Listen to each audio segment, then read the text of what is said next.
identification with sex, which is pleasure, basically. The whole glamour industry is based on that. On that. On that. On the cinema, you know, the whole thing. Yes. So, can the mind, again we must come back to the point, can the mind understand the nature of pleasure and its relationship to love? Can a mind that's pursuing pleasure, ambitious mind, a competitive mind, a mind that says, I must get something out of life, I must reward myself and others, I must compete. Can such a mind love? It can love sexually. But is love of sex, is that the only thing? So, and why have we made sex such an enormous affair? Volumes are written on it.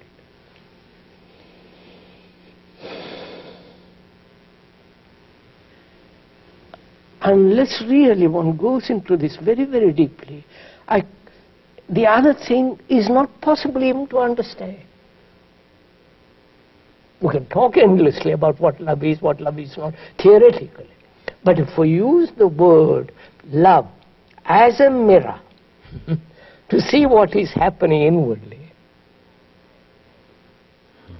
and I inevitably must ask the question whether it's pleasure in its multiple forms. Can a man who is top executive got to that position through drive, through aggression, through deception, through ruthlessness, can he know what love is?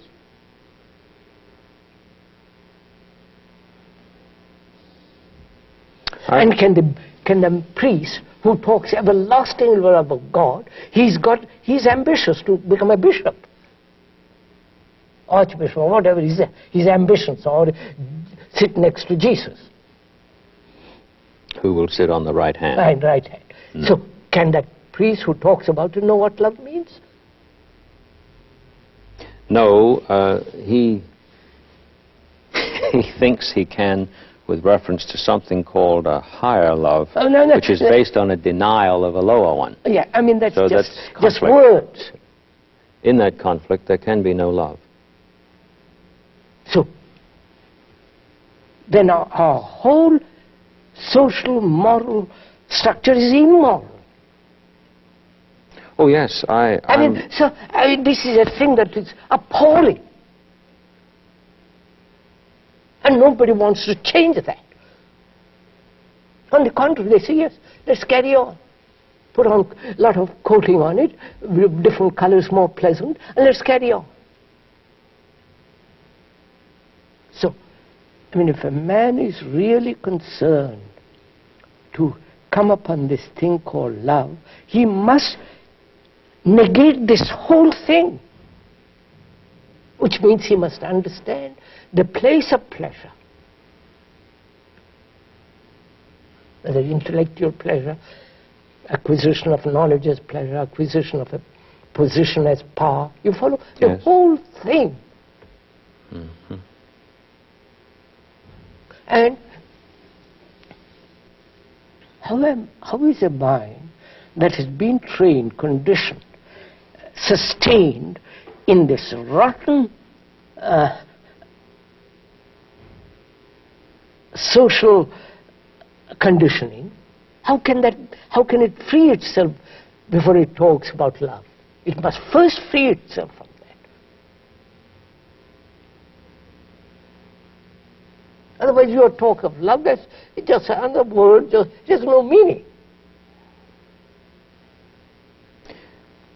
We do seem, in Western culture particularly, to be very sex-bound. On the one hand, we're threatened with unhappiness if we don't succeed sexually. Yes, that's right. Yet, on the other hand, the whole history of clinical psychology focuses precisely on the pathology of sexuality. Of course. As somehow able, in itself, as a study, to free us. Yeah. The interrelationship between those two activities, the desire to succeed on the one hand, and the necessity to study what's the matter with the drive on the other, brings about a paralysis. Yes.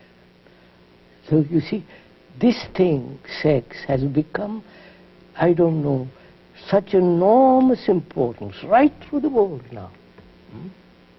In Asia, they cover it up. They don't talk about it. If you talk about sex, is something wrong. Here you talk endlessly about it. But there, you don't, certain things you don't talk about. You talk about it in the bedroom. Or perhaps not even in the bedroom. But you never, I mean, it's not done. And when I talk in India, I bring it out. They're a little bit shocked because a religious man is not supposed to deal with all that kind of stuff. He's supposed to be beyond. No, he is supposed to, but he mustn't talk about it. Now, that's one of the things, sir. Why has sex become so important? You see, love is, after all, a sense of total absence of the me. Total absence of the me. My ego, my ambitions, my greed, all that which is me. Total negation of all that. Negation, not brutal denial or surgical operation, but the understanding of all that. When the me is not, the other is. Obviously, it's so simple.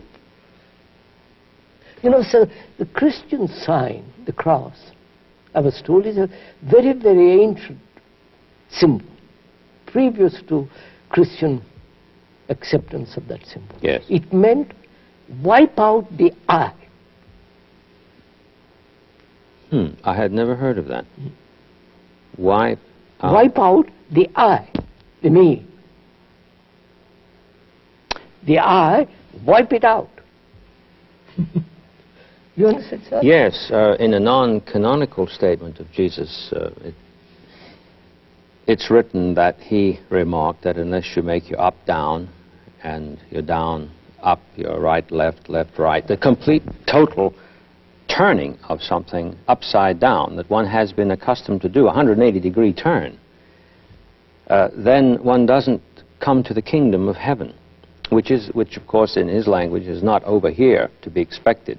He said precisely it doesn't come by observation. It's not here, it's not there. It's within one. Or in the Greek it doesn't mean in as a locus, but it's a presence. It's a presence, yes. Yes. So when we are inquiring into this question of love, we must inquire into pleasure. Pleasure in all its varieties. And its relationship to love, enjoyment to love,